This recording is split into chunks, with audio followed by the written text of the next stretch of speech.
What kind of setup do you have? How many screens? I've only got one. Mm. Should get another one, shouldn't I? Right, we're ready. Silence, and then I'll go for this. Hi there, folks. Welcome back to the WP-Tonic show, episode 220. We've got a fantastic guest joining us. He's recently been part of our panel show. Mm-hmm. He's got some great things to say about marketing and his experience in running a boutique agency. That is Jason Marlowe. Like to introduce yourself, Jason? Hi. Hold the applause. Please hold the applause. Hi, everyone. I'm Jason Marlowe. I am a WordPress consultant, marketing guy, podcaster. Wear a lot of hats. You certainly do. Before we start, you're probably wondering where my co-host. No, she hasn't done a rudder. She's just got a terrible cold. Poor old Kim. She really wanted to be part of the show, but she is not well. So give her your thoughts, folks, when you're listening to this, and hopefully she will be better on Friday and will be joining the round table. But she caught one of those horrible colds traveling on a plane, and they are the worst. Yeah. So how to start the conversation? So basically, I think we start because maybe you can give a quick background on how you got involved in your agency and also WordPress. Do you mind that, Jason? Absolutely. So let's rewind 16 or 17 years. And you don't look old enough, Jason. I'm going to go day by day, so this might run a little long.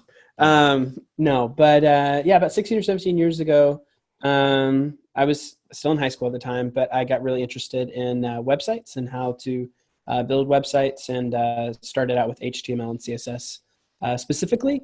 And then when I got to college, I had an internship where I started doing front-end development for a company that built websites with Drupal. And after college, I kept the freelance thing going, and I tried to keep building websites in Drupal. But one of the first things that I realized was that Drupal is really, really hard to pass over to a client, right? So when you pass that over to a client, there's this massive learning curve, and I was having to make tutorial video after tutorial video, and it was a nightmare. I was like, I can't do this. And at the time, WordPress was far more in its infancy, and it was seen specifically as a blogging platform. So I didn't really think anything of it too much. And then a couple years went by, and there was some massive developments in WordPress, and I started getting into that. And WordPress is now my exclusive content management system that I build with. And that's my start with web design, and WordPress is I started out in a completely different content management system, and found WordPress, and I have really no intent to change that in the future. It's very similar to my background, because my first content management system that I utilised was Expression Engine, actually. I never got into Drupal or Joomla. It was Expression, which is I was living in England, and it was had a very large, some of the biggest name in web design really used Expression Engine. Mm-hmm. So you've been blogging quite extensively. That's how you got on my radar with some of your blogs. And then you agreed to come on a panel show. But you've been talking about different pricing models, haven't you? Like to talk a little bit about that? Yeah. So I'm the marketing director for a company, for an insurance agency here in Georgia. But my side hustle for 4 years now has been Market House. We're a boutique agency. We do a good bit of business, but right now we've been going. We've been in the middle of changing our hosting, and we've been with Bluehost and with this company called 11.2, and we're really just having issues with our hosting. And so we made a decision to switch. We talked to a couple other professionals in the space, and we landed on WP Engine, and which I just absolutely love and adore. Because we switched to WP Engine, one of the first things we noticed was a complete shift in the uptime that we had with our own site and a couple of our client sites that we moved over initially. And we, back in, I don't know what it was, I don't know, the spring, we were starting work on a client's website, and they were with GoDaddy. And one of the first things we noticed right after they signed the contract and we began work was just this massive amount of downtime. I mean, we would log in and just have issue after issue with the site being down a lot. And so as we were starting to rebuild, we're thinking, okay, well, what can we do? We've noticed we've noticed an immediate change in the uptime that we had with WP Engine. What can we do with this client, and what can we do with potential future clients to try and use uptime as a way to sell? And so immediately I was like, well, what kind of data can we collect? What can we do? And so I used this free service called Uptime Robot. I think it's uptimerobot.com. And then we also use Slack internally. And so we dropped a notification from Uptime Robot into Slack. And so I get a notification right in Slack every time a site goes down and then when it goes back up. And one of the things that we noticed after a month of testing was that the sites that we were testing on WP Engine, 0 seconds of downtime, not 1 second of downtime across the month. And the client site that we were hopefully trying to eventually sell this website care plan, which is this continual service that we do forever for the life of the site. Their site went down. It was probably 3.5 hours over the course of this month. And, I don't care if it's 3 minutes, that's still an issue, right? I mean, it's going to happen from time to time.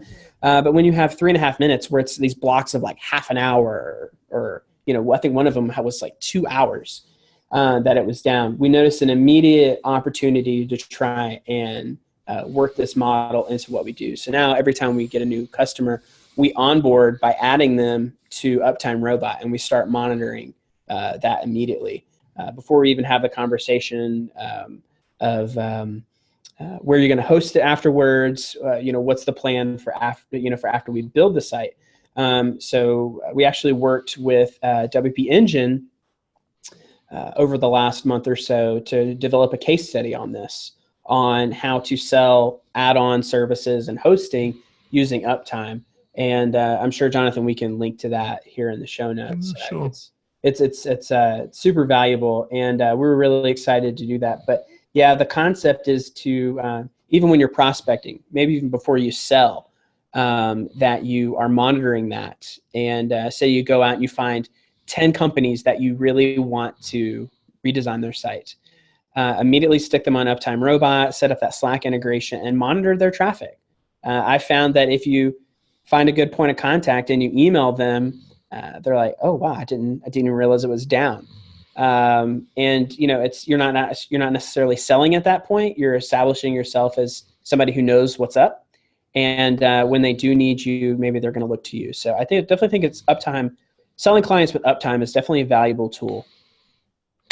I think the other thing about in your blog article about a different pricing structure is that a lot of clients think, they say, well, when the website's finished, what they don't realize, it's never finished, is it? Right.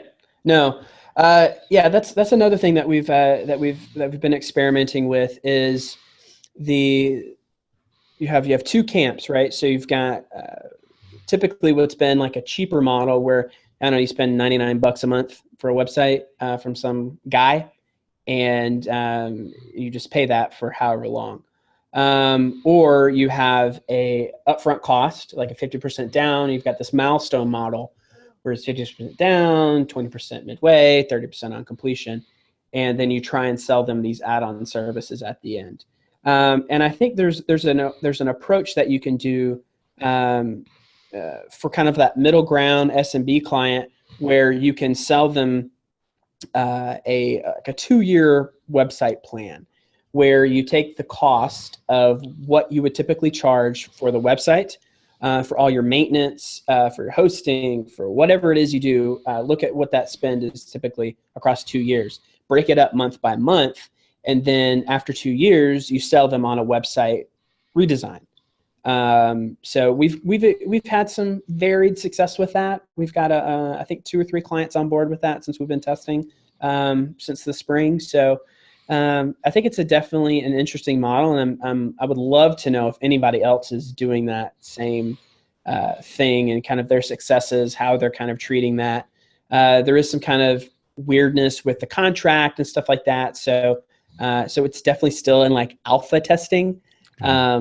But I definitely think it's a model that other web designers and developers can run with, because it's all about, if you do want to make a go of this and you want to have a life, you need to figure out some way to develop a recurring revenue stream. And this is kind of our initial test into that.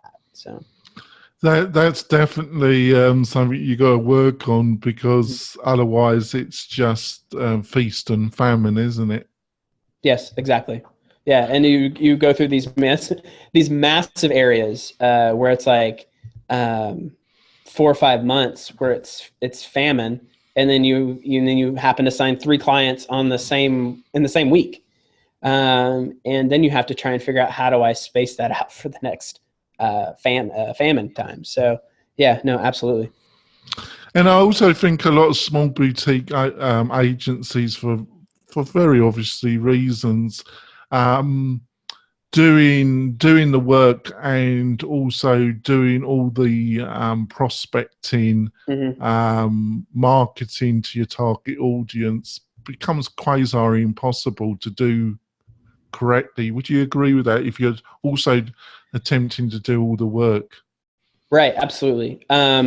It's prospecting is very, very difficult. I'm not a salesman. I'm the half of Market House that I prefer to work on client projects, and Zach, my partner, prefers to actually handle the business, project management, and he also works on designs and the websites as well. But it's nice to have that sales piece that he's handling, because prospecting is difficult. But I will say that I definitely think there's some really interesting opportunities ahead with the uptime model. Going out, maybe finding like 50 different websites that you're interested in redesigning and running uptime on them, and seeing if there are 2% or 10% of them that are going down enough to where you can at least open a dialogue. So that's like a passive way, I guess, to prospect. That's so true. Well, it's gone already quick, actually. We're up to our break, folks, and we'll be coming back, and we're going to be talking about something else that Jason's got quite passionate about, which is micro-marketing. And he's going to be explaining the concept and why he's so interested in that particular idea. So we'll be going for a break, folks, and we'll be back in a few moments.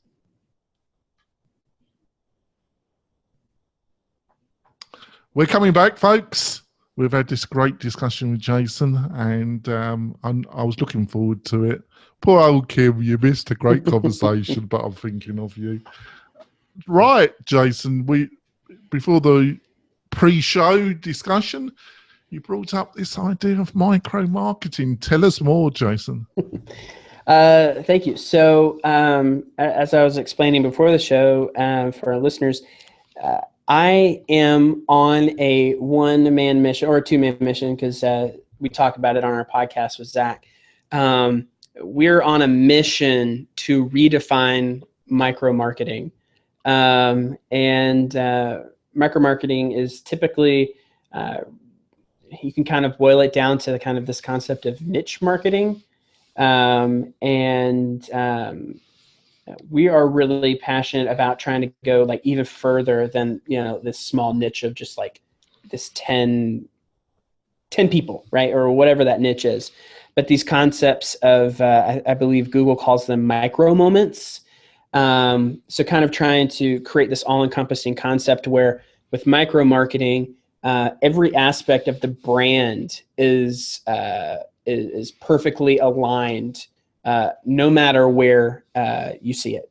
So whether you get a pair of socks, I have a pair of socks from MailChimp, the email marketing company, and when I put them on and put my feet side by side, it completes their logo. To me, that is a micro moment. That is micro marketing, one of the finest moments of micro marketing. And then you translate it into kind of our world with digital media and websites. Emma, myemma.com is another great example. They're another email marketing company, and their 404 error page is one of the most beautiful, hilarious, brilliant pieces of technology that I've seen on the internet in a really long time. I just stumbled across this page one day, and it kind of sparked this whole concept of micro marketing to me and how we can try and redefine it for this new world.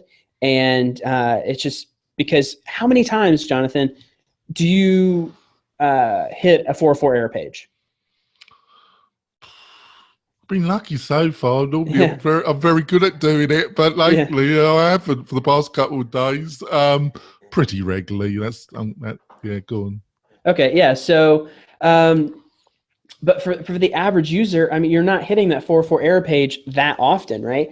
As long as the site is well laid out and they've got their redirects in place, you're essentially never. The typical user is never going to experience that page as long as they've done everything right.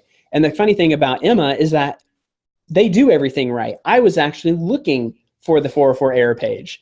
Nothing intrusive or anything. I was just digging around to see what their site was built with, and just because I'm always trying to satisfy that curiosity, and I found their 404 error page, and it's great. I mean, it's got these funny videos. You can cycle through them by hitting the space bar. It's an interactive experience that happens on this microscopic level. And I think if brands really kind of take care to look and see how they can promote their brand and align their brand and display their culture and really take all of these things that are typically done on a very high level, where we've got this billboard campaign, and we've got this TV ad that we have running, all of these different things. Eventually, that's white noise, right? So you're driving down the interstate, you see billboard ads. Okay, well, I've seen that ad every day for hair loss. I don't care about that. Or I see this ad on TV, or I see this commercial on YouTube. Eventually, these are all just the space is going to be so saturated with noise that we're going to have to rely on these micro moments where we're connecting with customers individually, one-to-one, to actually promote the brand and really make any kind of traction. So, yeah. I can see where you're coming from, and I do, because it's just the volume of marketing that somebody exposed in North America. There are figures, and they're just mind-numbing, wouldn't they? The amount of marketing that somebody at a very early age in North America, how much they're exposed to it, and they must in the end filter, mustn't they? Because otherwise you just go bonkers, wouldn't you? Right. Yeah. I mean, Jonathan, have you ever seen the movie Minority Report? Yes. Okay. One of my favorite ideas of this to illustrate this concept is when Tom Cruise's character is on the run, and he ducks into a mall, and he's walking through the mall, and every ad is specifically targeted to him. Like he's hearing what the ads are. It's talking to him specifically. And as long with every other user in this space, the ads are talking to them specifically. And not that we're necessarily going to be living in the world of Minority Report in 10 years, but I really think that level of micro marketing is a reality that will soon have to be in the space because it's so heavily saturated. I mean, I'm feeling lately kind of jaded with social media marketing. That used to be what I hung my hat on for a long time, and I learned a lot within the Facebook space in Facebook advertising, and I made a lot of waves. But I'm starting to realize day after day that there's so much noise. There's so much noise that unless you're laser targeted and you have a good budget, it's just that. It's just noise. So that's where the concept of micro marketing comes in to kind of step in and replace that on different levels within the company. Yeah, another thing on your blog that you've been discussing, and it's something that occasionally I've spoken about, is that you hear on a lot in the WordPress community and from web professionals, when especially developers, they say, well, it's only a marketing site, right? Yeah. It's only a brochure. That's what they say. They say it's a brochure site. Mm-hmm. But I actually think I wouldn't use that term anyway, but let's say marketing, let's say brochure, having a site that actually gets a return on investment, actually does something, actually at some stage of the selling process makes a new client decide to outreach and contact that company, do something. Right. It's extremely difficult, isn't it? Yeah. And where do you think all this has come from? It just goes back to what I was saying. It's that noise in the space. And I think it also happens when you're as somebody who essentially sells websites, and then the digital marketing piece afterwards. It's hard. You have to educate, right? So you've got a lot of clients who come to you and say, I want a new website because it's going to solve everything. All of my problems are going to go away. I'm going to have customers. I'm going to have a pipeline. I'm going to be able to communicate. I'm going to be able to do all these amazing things with a new website. And that is completely false. And we're going through this exact thing right now with a customer. We built them this amazing website, but they didn't want any marketing. And we're like, okay, so what are you going to do to drive traffic? They're like, oh, that's what we have the website for. And we're like, oh, okay. And I feel like right now they're in this space where they feel like giving up, to be honest, with this company, because the website is not doing enough. They've got some leads, they've got some sales, but in a world that's filled with, I don't know, what is it, 1 billion websites or more? One new little website that's got good SEO and but no connections to anything else on the web, no inbound traffic coming from marketing, it's totally useless. And so unless you try and educate that customer early on, about what's ahead, about the fact that they're going to have to spend for marketing, they're going to have to really work at growth. And that they're in for a long game if you're only relying on a website. I mean, we had a website, does very, very little marketing. And it's got a lot of content. It's got probably 1,000 pages on it by now. And they have, they're just now, after a year and 4 or 5 months, they're really starting to see some actual definable growth with their traffic, with their leads. And, it's a long time for organic traffic to pick up. And I think it would happen after most people would bail out. So it all comes down to, like I said, educating that they're in for actual spend that they need to find with marketing in order to do anything, because the space is so noisy. There's so many websites out there. If you think that you are new in the space, you're not. I'm sure there's 5 other people doing exactly what you're doing. They just might not be on your radar. So unless you really have that budget, gosh, I don't know. Well, budget or the realities of the situation, you're going to have to do a lot of the work yourself. Right. And what becomes helpful is having somebody produce some strategies, some pathway that if you keep doing this particular thing, you should get this outcome. Right. I mean, it's possible. I mean, it's like with social media, unless you are consistent and dedicated, you might as well not even pick up the computer to start typing, because you have to constantly hit it over and over and over again You have to constantly provide value and growth. And so I just, it's like I said, it's about setting expectations for what the client's into, because a shiny new website is just that. It's just shiny and new, and eventually the shiny is going to wear off, and you're going to feel real jaded unless you're in for the long run to put in the work, put in the hours. But there is a payoff in the end.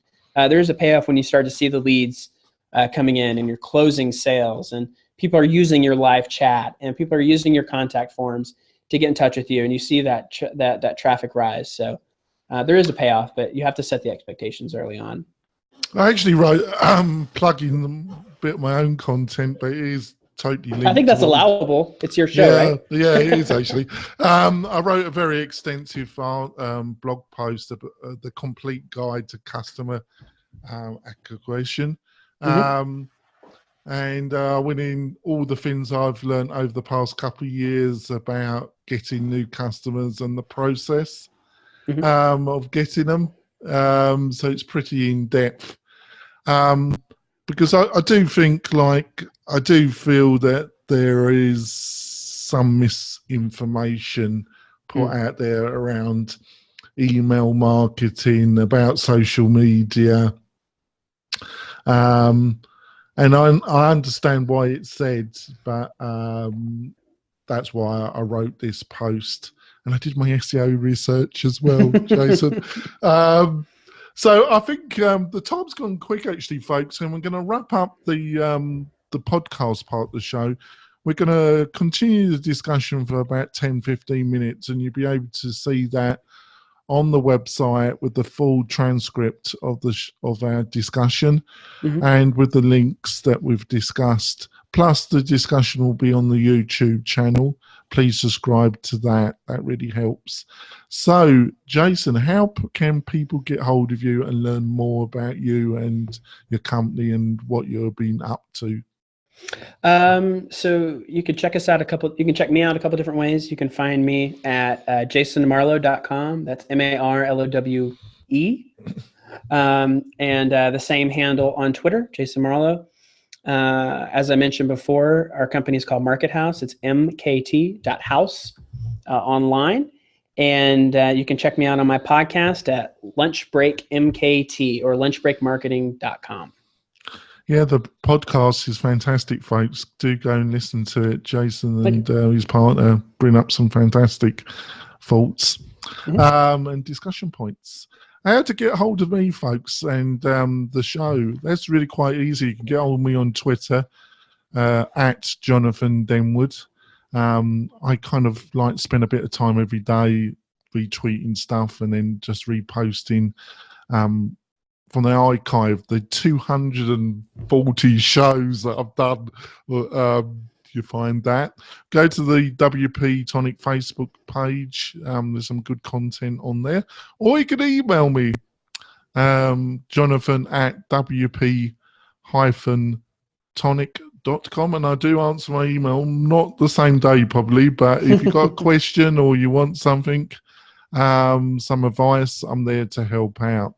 And like what Jason says on his own contact page, facts? What is that? I thought that, no, you don't use that. You use something much more witty, don't you, as your comment about faxing, don't you? That brought a smile to my face. Well, folks, I think it's been a fantastic conversation. Please go, like I say, to the website, go to the YouTube channel, and you be able to hear a bit more of this conversation after we've finished the audio.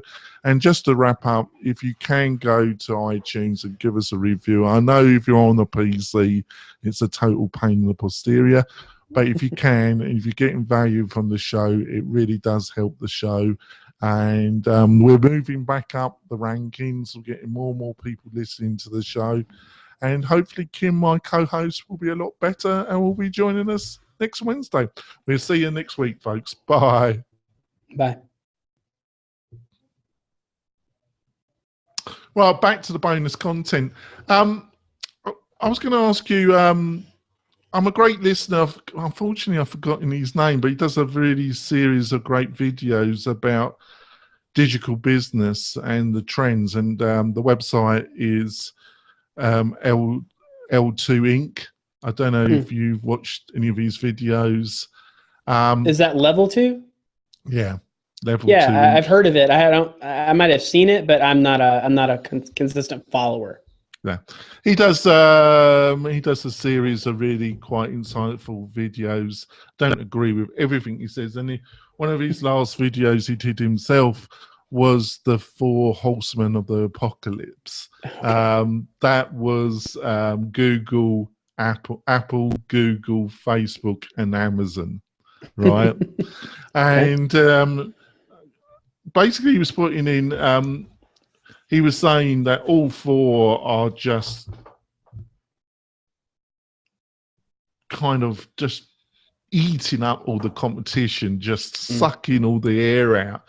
But he said the number 1 of the 4 that the other 3 should be so frightened of is Amazon. Because he said because they can just literally every dollar they make, the stock market gives them $3 extra to spend in almost any month. They give them $3 extra. Right. That's a good concept. You're right. But he was saying when it came to branding, this is why I'm bringing this up. He said voice, utilizing voice to buy a can of baked beans or buying some organic milk through voice, through a device that you just speak to it and it orders it through Amazon. He says it destroys the value of brands, of the major branded, of the large companies that spend enormous amounts of money on branding.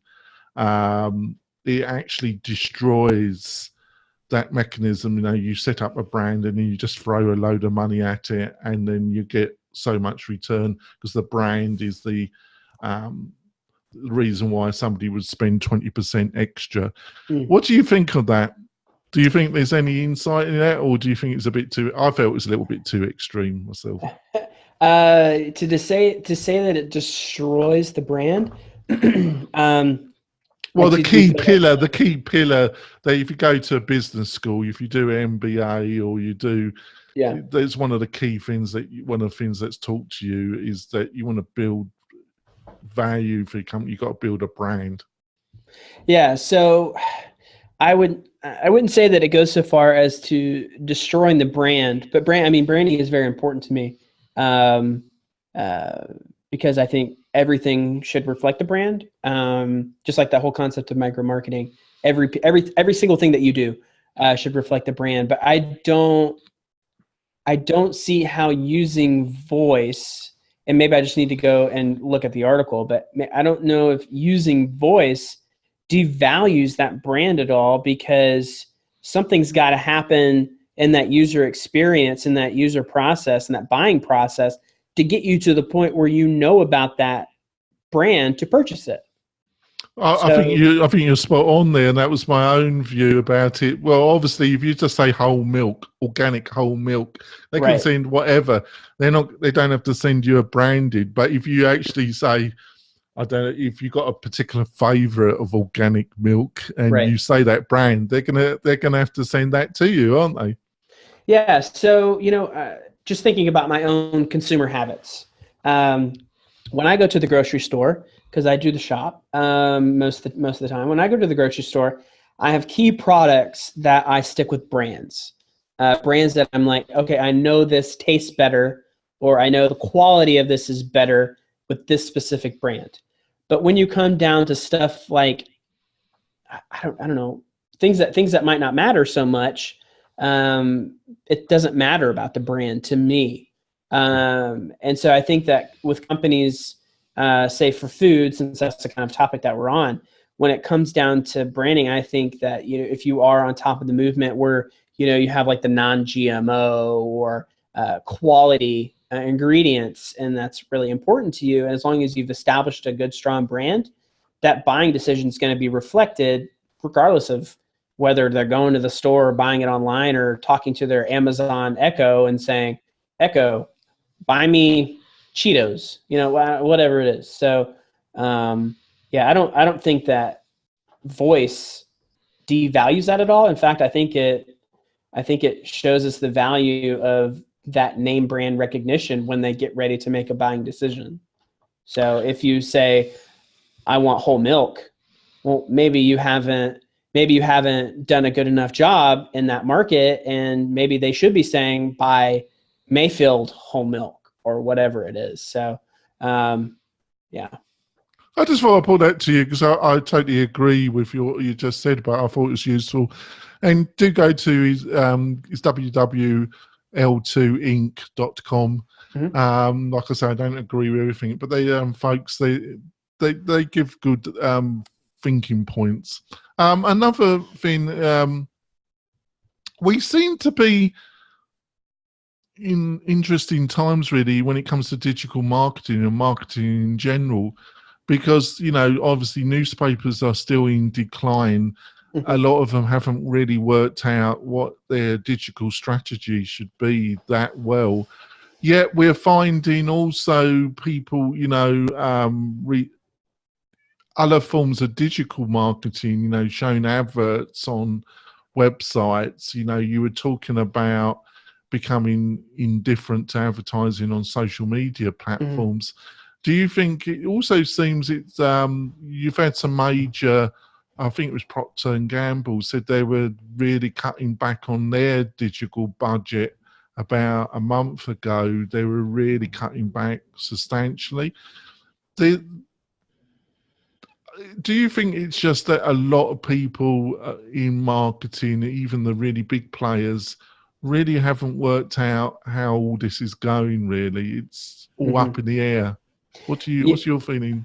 I think unfortunately, the ease of calling yourself a marketing expert, because you have quick access to a lot of these platforms. I can go out right now, and within the next hour, I can have a Facebook business account set up, a business page, so I can advertise.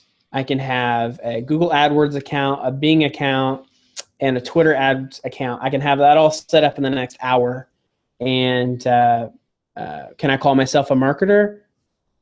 I mean, if I have no background, absolutely not. But that's what that's what's happening, is these agencies that have typically been this traditional marketing powerhouse. And so they're really good at direct mail, or really good at these billboard campaigns or radio spots or TV ads, all these traditional forms of media.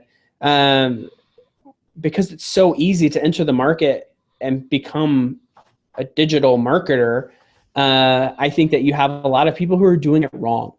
Oh, right. So they're not educated enough on the actual processes of it. I mean, you really, really, really have to enjoy looking at data and making data better and figuring out how you can target audiences and slice and dice demographics. And you really have to be kind of into that kind of thing, I think, to be successful in this space. And unfortunately, you just have a lot of people out there who say that they can do it, and then unfortunately you have buy-in from customers, and they end up spending a large budget and it doesn't go anywhere. It doesn't drive any results. They get jaded and they're like, well, forget that. I'm going back to sending direct mail because I know direct mail works. I can't track it, but when I get somebody to call my phone number and they tell me that they called from this postcard, I know it works, by George. So unfortunately, the space is just full of a lot of amateurs, and that's sad to me because it just ruins it in the long run. Well, I've learned from a lot of Facebook advertising that with Facebook, it's very small changes to copy, layout, even the wording of the button can make a substantial difference to effectiveness of one campaign to another. Absolutely. It's small changes and being able to monitor them. But I was interested to see somebody like Procter & Gamble, but I think you might be on to something like that a lot of their personnel were really dedicated to more traditional, and they just kind of thought throwing a load of money at it would get them results, and it just hasn't worked out, has it? No, I mean, not every brand is meant for every channel, right? So maybe Procter & Gamble's audience doesn't make buying decisions based on what they see in the social space. And maybe they saw that, and maybe they rightly so curtailed that budget to move back to more traditional methods that work for them. So yeah. Now on your blog, you got a few articles about email marketing. Talk about traditional, but I sense that you got a passion about doing it effectively and still with email marketing. Would that be correct? And if that's the case, can you give some insight on why you think some tips or insights about how email marketing should be done the right way?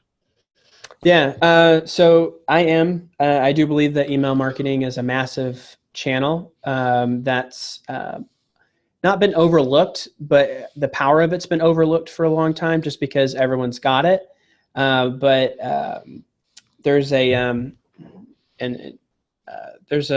interview we did on our podcast with a guy named Michael Barber, who, if any of the listeners are familiar with Jay Baer, who's huge in the marketing and social media space. He worked for Jay Baer for a while. And he's got a lot of great data on email marketing and how it's still number one and how it still delivers a strong ROI. The thing about email is that once you get an automation campaign set up, you're essentially, it's just nurturing the customer. And so a lot of these processes where people have issues with prospecting and it takes a lot of time to do all these things, you can automate a lot of that, and like your onboarding and your touch point after 2 months of being a customer and 6 months down the road and a year from now.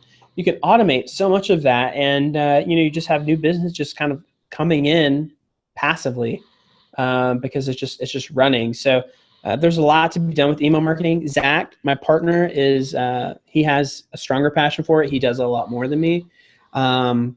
But we actually, here's a plug for Lunch Break Marketing. We've got a podcast dropping in 3 or 4 weeks with Justine Jordan from Litmus, which they're an awesome company.